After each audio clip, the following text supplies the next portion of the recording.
खेत खजाना में आपका स्वागत है। आज 28 नवंबर है और दिन है शुक्रवार। और आज हमारे संस्थान के सबसे वरिष्ठ प्रबंधक, वरिष्ठ सदस्य, हालांकि आप कह सकते हैं कि हमारे संस्थापक सदस्य हैं, जो बैकग्राउंड में रहते हैं, बिहाइंड द कर्टन काम करते हैं, श्री अम्बरीश कुमार जी। उनका आज जन्मदिन है और आज जन्मदिन पर हमने पहली बार उनसे उनसे आग्रह किया कि आज कुछ जो डेली बुलेटिन की सदस्यता है उसमें कुछ छूट आप देने की कृपा करें। तो उन्होंने हमें इजाज़त दी है कि वो आप हमें जो आप डेली बुलेटिन की सदस्यता को लेना चाहता है तो उसको आज एक बड़ी छूट मिल सकती है। आज भी सरसों का बाजार स्टेबल है, कोई परिवर्तन नहीं है। पिछले 3 दिन से या 4 दिन से आप कह सकते हैं कि बाजार बिल्कुल एक जगह से ठहरा हुआ है।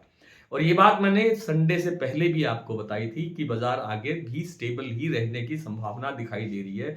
लेकिन इतना यकीन मुझे भी नहीं था कि बिल्कुल ही एक बाजार एक लेवल पर आकर ही रुक जाएगा।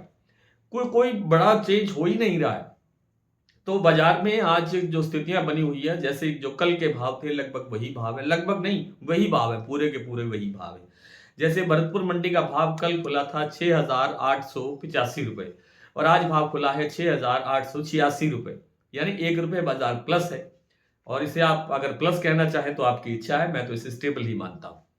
जयपुर का भाव 7250 पर स्टेबल है। चरखी दादरी दिल्ली लाइन स्टेबल है। गोयल कोटा का प्लांट का भाव स्टेबल है। दूसरे प्लांटों के भाव भी स्टेबल हैं। जो जो सलोनी प्लांट है, उन्होंने आज बाजार स्टेबल खोलने के बाद 25 रुपए बाजार अभी थोड़ी देर पहले प्लस किया है, यानी 7875 रुपए का लेवल अब सभी सेंटर्स पर बन गया है, जो कल तक 7850 रुपए था। आज सुबह खुला भी 7850 रुपए ही था। शमशाबाद, दिग्नेर, अलवर, कोटा सभी स्टेशन पर भाव 25 रुपए बढ़ करके अब 7875 हो गया है। गोयल कोटा का भाव 7050 पर स्टेबल है। 7100 रुपए जो सीतापुर का 131 प्लांट है उनका भाव भी स्टेबल है। और जो शारदा का प्लांट है वो 7350 रुपए। बीपी आगरा का प्लांट 7400 रुपए। 7200 रुपए पर अडानी के जो दोनों प्लांट है अलवर और बूंदी, वो भी स्टेबल है। इसी तरह से दूसरी मंडियां और सारे प्लांटों के अंदर भाव बिल्कुल स्थिर है। अगर आप सलोनी की 25 रुपए की वृद्धि को छोड़ दें तो कोई परिवर्तन किसी बाजार में नहीं हुआ है। आज कल जो दैनिक आवक मैंने शुरू की थी बात, और वो दैनिक आवक बताना मैं भूल गया, लेकिन कल जो आवक हुई थी वो थी 2,25,000 बोरी और आज भी लगभग इतनी ही बोरी आवक रहने की संभावना है। इसमें वृद्धि की कोई गुंजाइश नजर नहीं आती है। दूसरी बात यह है कि विदेशी तेल, जो पाम तेल है, उसके अंदर थोड़ा बहुत सुधार बढ़ने की संभावना लगती है। क्या मैंने कल बताया था कि वहां मौसम अत्यंत खराब है और उत्पादन प्रभावित हो सकता है, और इसलिए आज क्या आने वाले कुछ दिनों के अंदर सरसों के अंदर थोड़ा बहुत सुधार देखने को मिल सकता है, वो भी नेक्स्ट सप्ताह के अंदर।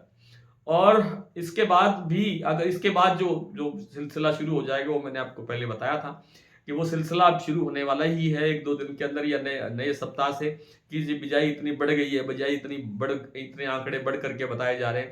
उसका एक मनोवैज्ञानिक दबाव बनाने का बाजार पर प्रयास किया जाएगा। इसलिए बाजार में अब कोई तेजी की गुंजाइश दिखाई नहीं दे रही है। बाजार इसी दायरे के आसपास 150 बढ़ के घट के इसी दायरे के आसपास रहने की संभावना ज्यादा दिखाई दे रही है। तो भाव बताने की तो आवश्यकता है नहीं, लगभग प्लांटों के भाव मैंने आपसे साझा कर ही लिए। कुछ मेन मंडियों के भाव भी आपसे साझा कर लिए। अब जो दूसरा जो निवेदन है वो ये है कि अगर आप इस चैनल पर पहली बार हैं तो इसे सब्सक्राइब कर लीजिए। सब्सक्राइब करने के साथ साथ बेल आइकन को जरूर प्रेस कीजिए ताकि वीडियो अपलोड होते ही सबसे पहले आप तक पहुंचे। आप इसे लाइक और शेयर कर रहे हैं, इसके लिए आपका बहुत बहुत आभार। कल फिर आपसे मुलाकात करने का प्रयत्न करूंगा, तब तक के लिए नमस्कार।